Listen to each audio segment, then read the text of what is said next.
नमस्कार, आप देख रहे हैं बिग न्यूज बिग शो। मैं हूं आपके साथ मुकेश राजपूत।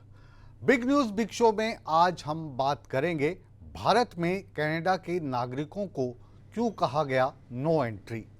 हम आपको दिखाएंगे कि कनाडा की धरती पर एक और गैंगस्टर कैसे ढेर कर दिया गया और इसकी हत्या के पीछे किसका हाथ बताया जा रहा है। इसके अलावा हम बात करेंगे उन 40 आतंकवादियों की जो NIA की हिट लिस्ट पर हैं।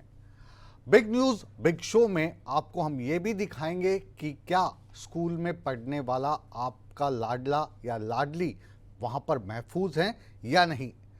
इस बुलेटिन की शुरुआत हम सबसे पहले करने जा रहे हैं भारत और कनाडा के बीच बिगड़ते रिश्तों से। खालिस्तानी आतंकी हरदीप सिंह निज्जर की हत्या के बाद दोनों देशों के बीच विवाद थमता नजर नहीं आ रहा है। पहले कनाडा ने भारत को आंख दिखाई तो भारत ने पलटवार किया और अब भारत ने एक बहुत ही बड़ा एक्शन लिया है। भारत ने कनाडा के नागरिकों को वीज़ा देने से इनकार कर दिया है और ये जो वीज़ा का इनकार है यानी कैनेडियन नागरिकों के लिए भारत में जो नो एंट्री है ये कब तक रहेगी ये भी अभी साफ नहीं किया गया है। तो चलिए इस रिपोर्ट में हम दिखाते हैं कि ये जो फैसला भारत सरकार ने लिया है इसकी वजह चाहे कोई भी दी गई हो, लेकिन इससे भारत और कनाडा के जो नागरिक हैं उन पर क्या असर पड़ सकता है, भारत और कनाडा के बीच जो व्यापार चल रहा है उस पर क्या असर हो सकता है, यही जानने की कोशिश है बिग न्यूज बिग शो की ये पहली बिग रिपोर्ट।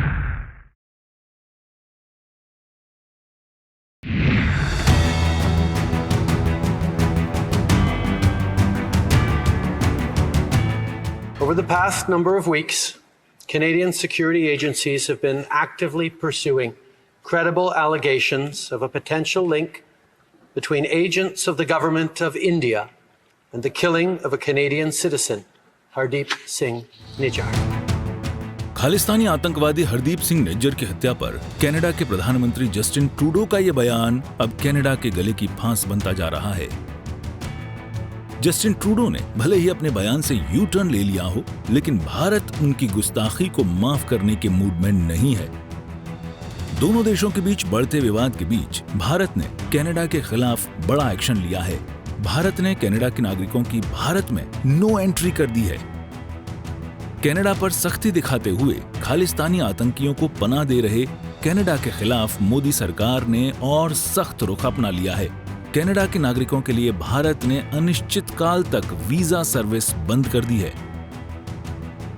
कनाडा में भारतीय उच्चायोग और कॉन्सुलेट में BLS इंटरनेशनल नाम की कंपनी भारत के लिए वीजा दिए जाने की प्रक्रिया करती है। BLS इंटरनेशनल ने अपनी वेबसाइट में बताया कि ऑपरेशनल कारणों से भारत की वीजा सेवाएं 21 सितंबर से अगली सूचना तक बंद रहेंगी।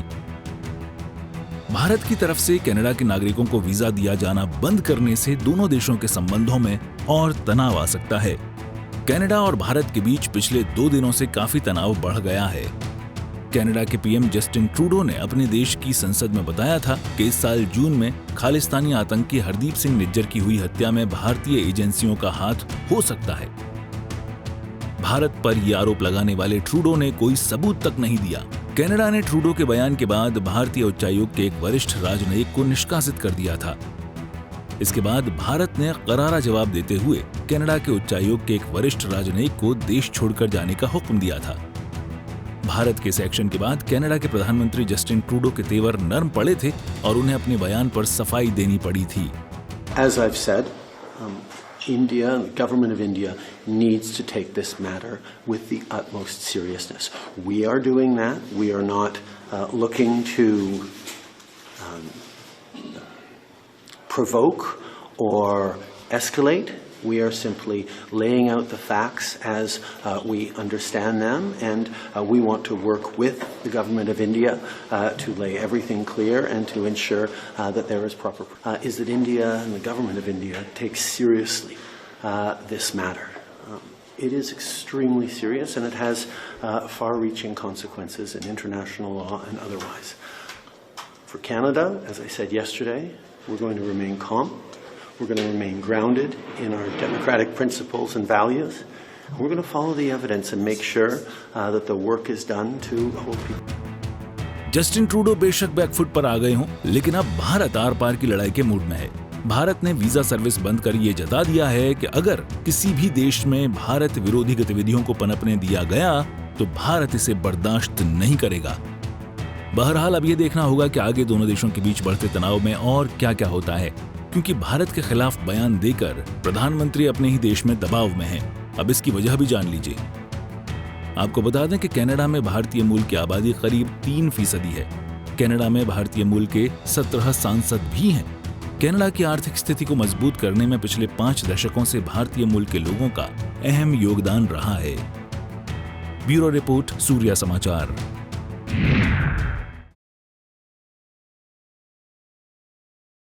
अब तमाम दर्शक जानते हैं कि खालिस्तानी आतंकी हरदीप सिंह निज्जर की हत्या के बाद भारत और कनाडा के बीच तनाव लगातार बढ़ता जा रहा है। इस बीच एक और गैंगस्टर की कनाडा की धरती पर हत्या कर दी गई है। इसका नाम है सुखदूल सिंह गिल, जिसे सुक्खा के नाम से पंजाब के लोग जानते हैं। ये गैंगस्टर साल 2014 में पंजाब से जाली पासपोर्ट बना के कनाडा भाग गया था। सुक्खा हरदीप सिंह निज्जर का काफी करीबी बताया जा रहा है।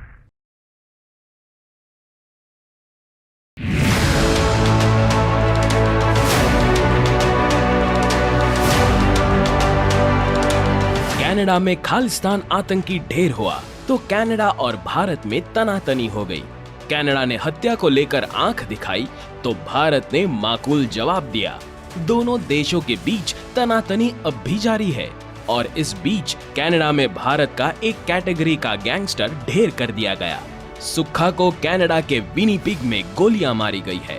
जानकारी के मुताबिक सुक्खा पर करीब 15 राउंड फायरिंग हुई है और मौके पर ही उसकी मौत हो गई। ये उन 41 आतंकियों और गैंगस्टरों की सूची में शामिल था जिसे एनआईए ने भी जारी किया था। सुक्खा की हत्या की जिम्मेदारी किसने ली, उसका हरदीप सिंह निज्जर से क्या कनेक्शन था, ये आपको बताएंगे। लेकिन सबसे पहले आपको सुक्खा के बारे में बता देते हैं। सुखदुल सिंह उर्फ सुक्खा भारत का एक कैटेगरी का गैंगस्टर था। सुक्खा पंजाब के मोगा के गांव दुन्ने के कला का रहने वाला था। अपराध की दुनिया में प्रवेश से पहले मोगा डीसी कार्यालय में काम करता था। साल 2017 में सुक्खा पंजाब से कनाडा से भाग गया था। सुक्खा जाली पासपोर्ट तैयार करवाकर कनाडा फरार हुआ था। उस वक्त उसके खिलाफ 7 आपराधिक मामले लंबित थे। नंगल अंबिया कत्लकांड में भी दुन्नेके का नाम आया था। विदेश भाग वसूली और हथियारों की स्मगलिंग शुरू की। सुक्खा मूल रूप से बमबिहा गैंग से जुड़ा हुआ था। सुक्खा खालिस्तानी आतंकी गैंगस्टर अर्शदीप सिंह उर्फ अर्श डल्ला का राइट हैंड था। अर्श डल्ला आतंकी हरदीप निज्जर का करीबी था। डल्ला उसके साथ मिलकर केटीएफ के आतंकी मॉड्यूल को हैंडल कर रहा था। सुक्खा की हत्या की जिम्मेदारी लॉरेंस गैंग ने ली है। लॉरेंस गैंग ने सोशल मीडिया पर पोस्ट करते हुए लिखा, ये सुक्खा दुन के बमबिहा ग्रुप का इंचार्ज बनकर घूमता था। उसका कनाडा में मर्डर हो गया है, जिसकी जिम्मेदारी लॉरेंस बिश्नोई ग्रुप लेता है। इस हेरोइन लेने वाले और नशीड़े ने सिर्फ नशे और पैसे के चक्कर में कई घर उजाड़े हैं। अपने भाई गुरलाल बराड़ विक्की मिड्ढू खेड़ा के मर्डर में भी इसने बाहर रहकर सारी मदद की। अब इसे इसके किए हुए कार्य की सजा मिल गई है। बहरहाल ये हत्या तो गैंग वॉर में हुई है और अब देखना होगा कि इस हत्याकांड को लेकर कनाडा में कैसा रिएक्शन होता है। ब्यूरो रिपोर्ट, सूर्या समाचार।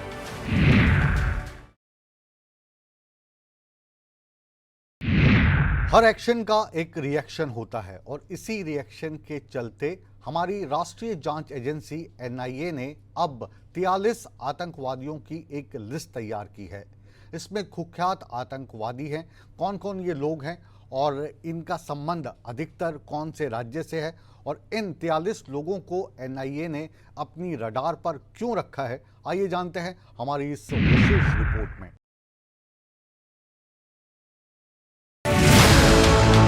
कनाडा में एक बार फिर हुआ गैंग वॉर, जिसमें गैंगस्टर सुखदूल सिंह मारा गया। आपको बता दें कि अज्ञात बंदूकधारियों ने पंजाब के इस क्रिमिनल की हत्या कर दी। गैंगस्टर सुखदूल वही शख्स है जो NIA की वांटेड लिस्ट में भी शामिल था। उससे पहले खालिस्तानी आतंकी हरदीप सिंह निज्जर की हुई थी हत्या, जिसकी हत्या के संबंध में जस्टिन ट्रूडो ने कहा कि निज्जर की हत्या में भारत सरकार का हाथ हो सकता है। आपको बता दें कि निज्जर भारत में वांटेड आतंकवादी था, जिसे बीते 18 जून को कनाडा के ब्रिटिश कोलंबिया में गुरुद्वारे के बाहर पार्किंग क्षेत्र में गोली मार दी गई थी।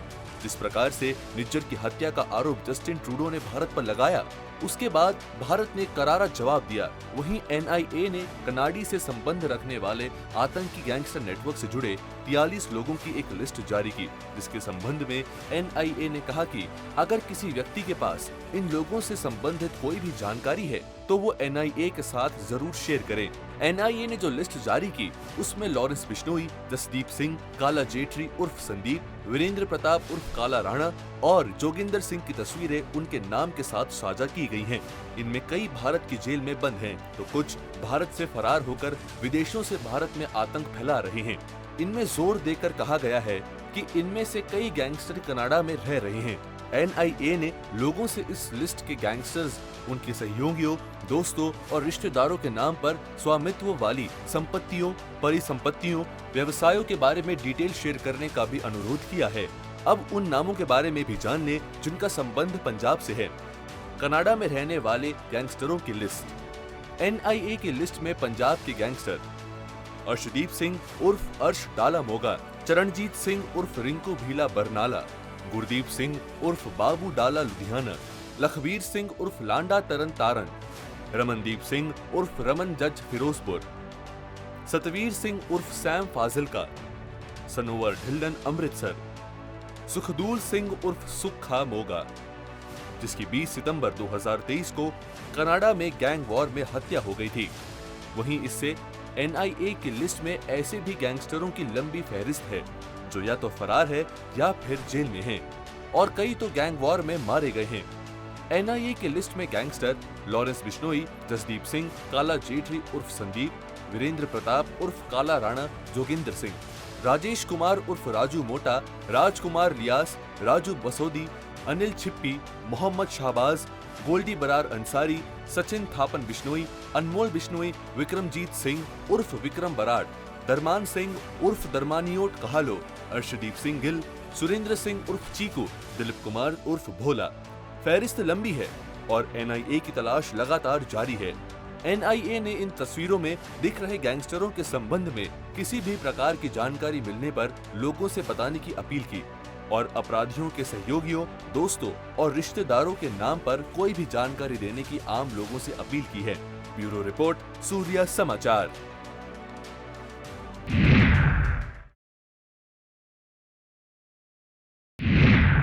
इसी खबर को आगे बढ़ाते हैं और आपको बताते हैं कि पंजाब पुलिस ने इसी कड़ी में अब अपनी कमर कस ली है। पंजाब पुलिस गैंगस्टर के खिलाफ कार्रवाई करने के लिए एक बड़ा ऑपरेशन चला रही है और ये ऑपरेशन लगातार आतंकवादी ठिकानों पर रेड मारकर चलाया जा रहा है।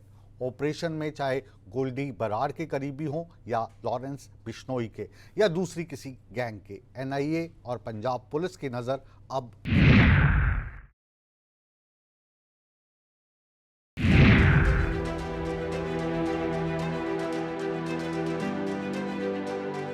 देश और देश के बाहर बैठे गैंगस्टर्स NIA के निशाने पर हैं और NIA उन पर शिकंजा कसने की हर संभव कोशिश कर रही है ताकि अपराध पर लगाम लगाया जा सके और देश विरोधी हरकतें भी बंद हों। वहीं गैंगस्टर्स के खिलाफ अब पंजाब पुलिस सख्त हो गई है। पंजाब पुलिस बड़ा ऑपरेशन चला रही है। गैंगस्टर्स पर शिकंजा कसने के लिए गुरुवार को पंजाब में बड़ा ऑपरेशन चलाया गया और 1000 जगहों पर छापेमारी की गई। पंजाब पुलिस की एक जो मुहिम है against drugs traffickers, smugglers, gangsters, उसी के तहत आज एक बड़ा ऑपरेशन पंजाब पुलिस के द्वारा लॉन्च किया गया है। ये पैन पंजाब के सारे ज़िलों में 1000 से ऊपर जगह छापेमारी चल रही है और जितने ये गोल्डी बराड़ के नोन हमारे साथी हैं या उनके एसोसिएट्स हैं, उन सब के ठिकानों पे छापेमारी चल रही है। पंजाब के सीनियर ऑफिसर्स इनको मॉनिटर कर रहे हैं और शाम तक रिपोर्ट्स आने की संभावना है। वी आर स्टिल वेटिंग, हम अभी इंतज़ार कर रहे हैं। कोई ऑफिशियल कम्युनिकेशन हमें नहीं प्राप्त हुआ है लेकिन पता लगा है कि इस तरह की एक घटना हुई है और we are checking up all the details. मैं सिर्फ इतना बताना चाहूँगा कि ये जो आजकल के हालात हैं और इसके तहत पंजाब पुलिस ने एक रेड अलर्ट हम सारी सिचुएशन पे हमने निगाह बनाई हुई है। दूसरा जो ये हमारे लोग जो हमारे वांटेड क्रिमिनल्स हैं, चाहे वो गैंगस्टर्स हैं, चाहे बड़े ड्रग स्मगलर्स हैं जो पंजाब छोड़ के हिंदुस्तान छोड़ के बाहर चले गए हैं, उनके खिलाफ कानूनी प्रक्रिया शुरू की जा चुकी है और वो जल्दी ही पूरी की जाएगी। गुरुवार को पंजाब के कई जिलों में पुलिस का पहरा रहा। 1000 जगहों पर एक साथ छापेमारी को अंजाम दिया गया। ये छापेमारी सुबह 7 बजे शुरू हुई जो घंटों चली। पुलिस ने गोल्डी बराड गैंग से जुड़े सदस्यों को पकड़ने के लिए दबिश दी। कई लोगों से पूछताछ की गई, कई ठिकानों को खंगाला गया और छापेमारी के दौरान जो संदिग्ध मिले उन्हें राउंड अप करने के आदेश दिए गए। बहरहाल पुलिस संदिग्ध लोगों से पूछताछ करेगी और हो सकता है कि उनकी निशानदेही पर पुलिस के हाथ कुछ बड़ा लग जाए। कुल मिलाकर पंजाब पुलिस ने गैंगस्टर्स की कमर तोड़ने के लिए कमर कस ली है और ये देखना होगा कि पुलिस का ये ऑपरेशन कितना सफल होता है। ब्यूरो रिपोर्ट, सूर्य समाचार।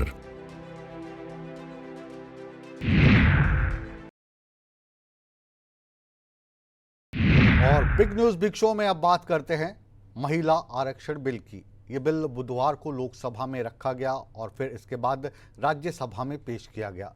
कुछ चुनिंदा दलों को छोड़ दें तो सभी ने इस बिल का समर्थन किया और ये बिल कानून बनने के लिए अब लगभग तैयार है।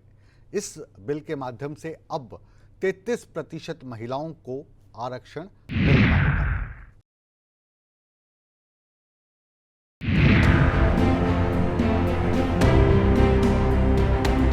संसद के विशेष सत्र के चौथे दिन राज्यसभा में महिला आरक्षण बिल पेश किया गया। कानून मंत्री अर्जुन राम मेघवाल ने नारी शक्ति वंदन विधेयक पेश किया। विधेयक पर चर्चा की शुरुआत कांग्रेस सांसद रंजीत रंजन से हुई। उन्होंने बिल के नाम पर आपत्ति जताते हुए कहा कि महिलाओं को वंदन नहीं, समानता चाहिए। आप महिमा मंडल कर रहे हैं कि आप महिला रिजर्वेशन बिल लेकर आए, लेकिन मैं आपको उदाहरण देती हूं कि 9 मार्च 2010 में जब यूपीए 2 राज्यसभा में जब ये बिल पारित हुआ था, यानी सत्ता में आने के 1 साल के बाद, यानी कि हमारी मंशा आने वाले लोकसभा में इसका प्रचार करना नहीं था। 10, 11, 12, 13, 14 में चुनाव था। हम सिर्फ और सिर्फ महिला को सशक्तिकरण करना चाहते थे। राजीव गांधी जी ने कहा था, मैं उनके एक इंटरव्यू के एक संक्षिप्त शब्दों को याद करना चाहती हूं कि महिलाओं के मामले में जो हिंदुस्तानी पुरुष है वो डबल स्टैंडर्ड का है। एक तरफ तो वो ऊंचे सिंहासन में महिला को बैठाता है, लेकिन दूसरी तरफ जब उसको सम्मान और समानता का अधिकार देने की बारी आती है तब वो अपना पल्ला खींच लेता है, जैसा कि आपने हमारी राष्ट्रपति जी के साथ किया। राज्यसभा में रंजीत रंजन के सवालों का जवाब बीजेपी के राष्ट्रीय अध्यक्ष जेपी नड्डा ने दिया। उन्होंने कहा कि ये बिल महिलाओं पर एहसान नहीं बल्कि उनका वंदन और अभिनंदन है। कि हम सब लोगों के मन में कुछ धारणाएं बन गई और वो धारणा ये बनी है कि जैसे हम महिलाओं पर कोई कार्य कर रहे हैं तो कुछ एहसान कर रहे हैं। अगर हमने महिलाओं के सशक्तिकरण के लिए कुछ किया तो हम कुछ ऑब्लाइज कर रहे हैं। मैं यहां स्पष्ट करना चाहता हूं कि भारत की संस्कृति में महिलाओं का बहुत बड़ा स्थान रहा है। ये हमारा और आपका नहीं, ये हमारे पूर्वजों ने, हमारी संस्कृति ने महिलाओं को जिस तरीके से समाज में प्रतिस्थापित किया, वह बताता है कि हमेशा ही हमारी संस्कृति में महिलाओं का स्थान उज्जवल रहा है। इसलिए वो पिछड़े हैं, वो असहाय हैं, वो अबला नारी, ये शब्दावली हमारी नहीं रही है और हमने नारी को शक्ति के रूप में देखा, देवी के रूप में देखा और समाज को दृष्टि देने वाला। जेपी नड्डा ने कहा कि अगर ये बिल पास होता है तो 2029 तक 33% महिलाएं सांसद बनकर आएंगी। 2029 वाले बयान पर कांग्रेस अध्यक्ष मल्लिकार्जुन खड़गे ने तंज कसते हुए कबीर का दोहा सुनाया और तुरंत आरक्षण को लागू करने की मांग की। नहीं, आप ही ने कहा 29 के बाद ये सब 29 को नहीं, मैं सर जब पंचायत में रिजर्वेशन के लिए होता है, जिला पंचायत का होता है, तो ये वुमन रिजर्वेशन का क्यों नहीं होता? आज करो। और मैं एक कबीर का दुआ सुनाता हूँ, कल करने का आज करो, आज करने का अब करो, और फिर तो पल में प्रलय होगा तो फिर करेंगे कब? पल में प्रलय होगा तो फिर करेंगे कब? मिस्टर नड्डा, तो इसीलिए आप आज कीजिए, वी आर रेडी। वो इलीगल नहीं होता, जुडिशरी नहीं होता, कुछ नहीं। खड़गे की मांग पर जेपी नड्डा ने जवाब देते हुए कहा कि बीजेपी का उद्देश्य राजनीतिक फायदा लेने का नहीं है। सरकार नियमों से काम करती है और पक्का काम करने में विश्वास रखती है। वहीं लोकसभा में बोलते हुए पीएम मोदी ने महिला आरक्षण बिल को संसदीय यात्रा का स्वर्णिम पल बताया। उन्होंने बिल का समर्थन करने के लिए सभी सांसदों का शुक्रिया किया। कल भारत की संसदीय यात्रा का एक स्वर्णिम पल था।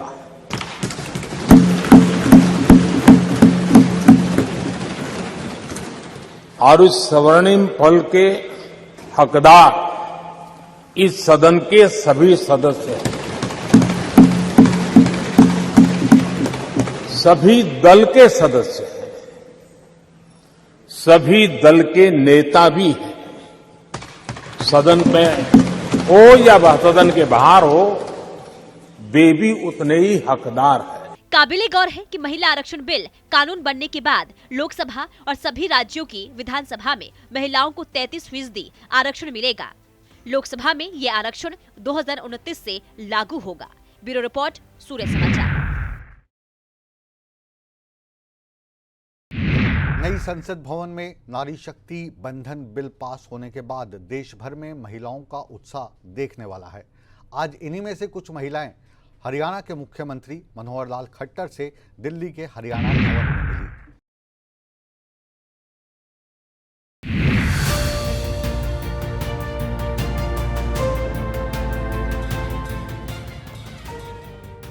संसद में नारी शक्ति बंधन बिल पास होने पर महिला सम्मान कार्यक्रम में पहुंचे मुख्यमंत्री मनोहर लाल ने कहा कि महिलाओं के लिए ऐतिहासिक बिल लाने के लिए प्रधानमंत्री श्री नरेंद्र मोदी जी का हरियाणा धन्यवाद करता है।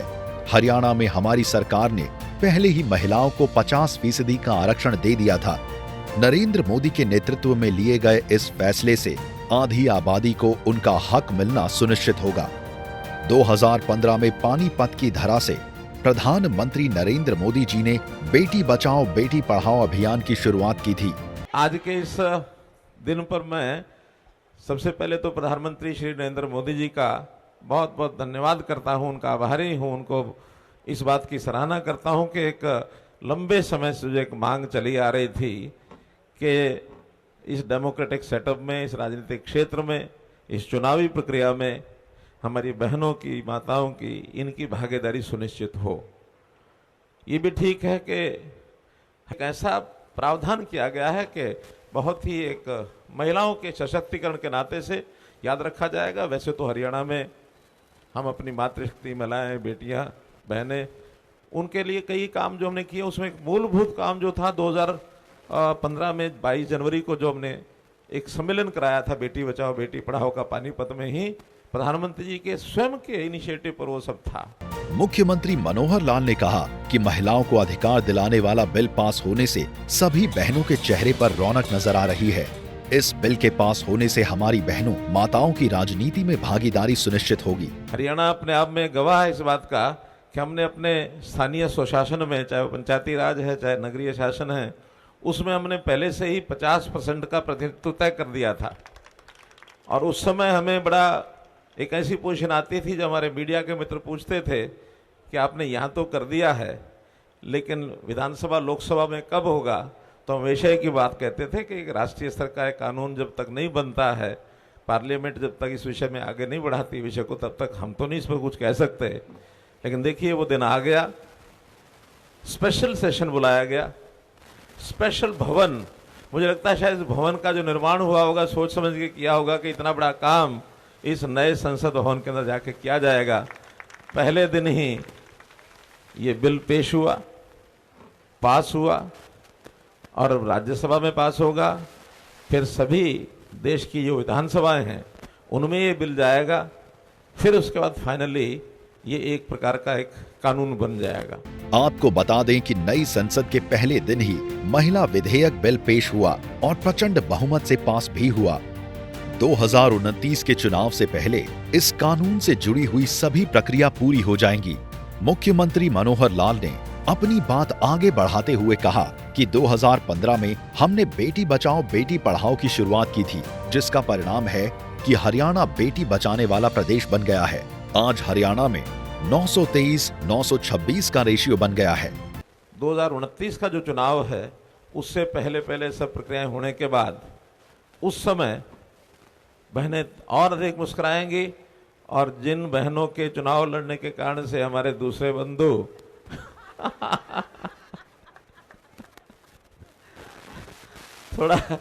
थोड़ा उस समय उनके चेहरे देखने वाले होंगे, क्योंकि कल रात को मेरे पास सांसद मिलकर के आए थे। कह रहे कि हम पास कर रहे हैं, अपने आप ही पास कर रहे हैं, अपने आप को रास्ते से हटाने के लिए।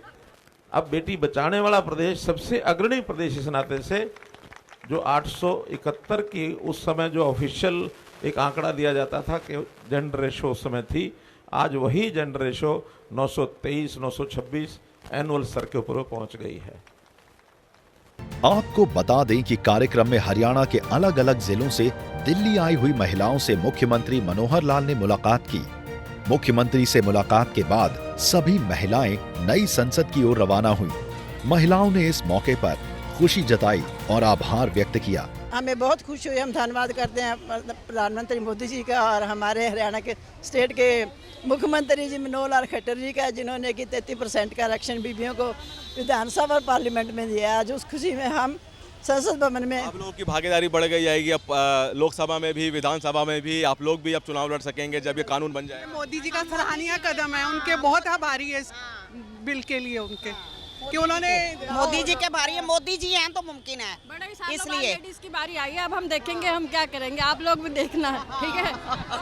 तो महिलाएं का कहना है कि सबसे बड़ी बात है कि महिलाओं के सम्मान की बात हमेशा से कही जा रही है और हमें इतनी खुशी है कि आज हम इसके साक्षी हैं। हम सब जो हरियाणा से आए हैं, कुरुक्षेत्र से आए हैं, तो हम इसके साक्षी हैं और ये ऐतिहासिक पल है जिसे हम जीने जा रहे हैं। यकीनन देश की आधी आबादी को जो अधिकार दशकों पहले मिल जाना चाहिए था, उसे मिलने में बहुत देरी हुई। जब हम समानता की बात करते हैं, स्वतंत्रता की बात करते हैं और जब पुरुषों के साथ महिलाएं हर क्षेत्र में कदम से कदम मिलाकर देश को गौरवान्वित कर रही हैं, तो ऐसे में कोई कारण नहीं उन्हें उनके अधिकारों से वंचित किया जाए।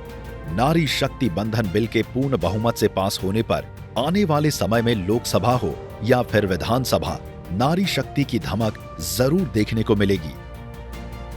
सूर्या समाचार के लिए दिल्ली से विनय सिंह की report. Big news big show में अब जो रिपोर्ट हम आपको दिखाने जा रहे हैं, वो देखकर आपके जहन में कई सवाल उठेंगे। आप ये सोचने पर मजबूर हो जाएंगे कि अपने जिगर के टुकड़ों को जब आप स्कूल भेजते हैं तो क्या वो वहाँ पर महफूज हैं? ये सवाल हम आपसे इसलिए पूछ रहे हैं क्योंकि कुछ तस्वीरें पंजाब के लुधियाना के एक निजी स्कूल से हमारे पास आई हैं। इस स्कूल में एक टीचर एक बच्चे को बेरहमी से पीट रहा है। क्या पूरा माजरा है और इस बच्चे को क्यों पीटा जा रहा है, और ये वीडियो वायरल होने के बाद क्या प्रिंसिपल पर या इस टीचर पर कोई एक्शन लिया गया है या नहीं, ये दिखा रही है हमारी बिग न्यूज बिग शो की अगली रिपोर्ट।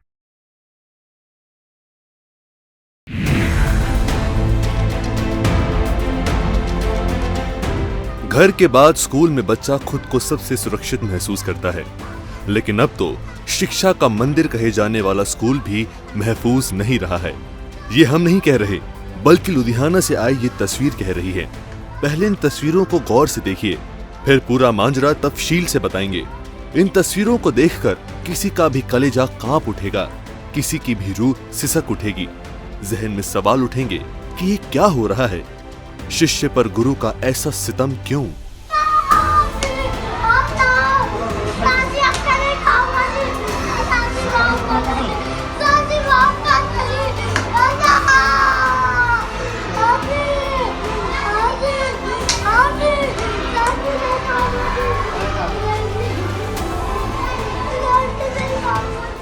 ये तस्वीरें लुधियाना के मुस्लिम कॉलोनी स्थित एक निजी स्कूल की हैं।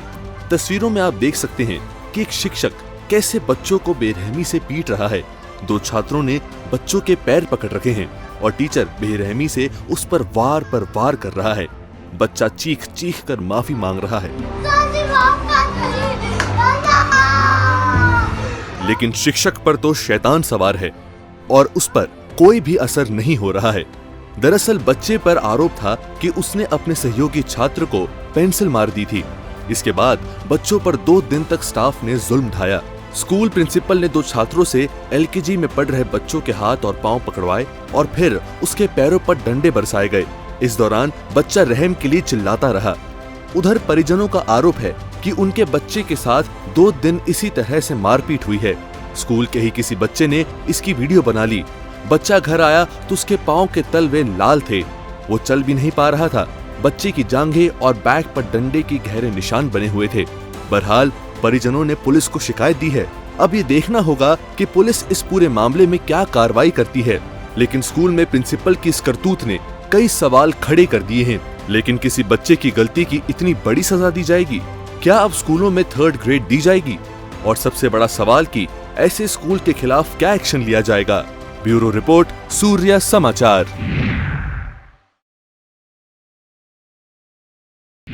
और अब घड़ी की सुइयां कह रही हैं कि बिग न्यूज बिग शो को यहीं पर विराम दिया जाए, लेकिन आप कहीं मत जाइए, बने रहिए हमारे साथ, क्योंकि सूर्य समाचार पर बिग न्यूज बिग शो के बाद भी खबरों का सिलसिला बदस्तूर जारी है। बने रहे हमारे साथ।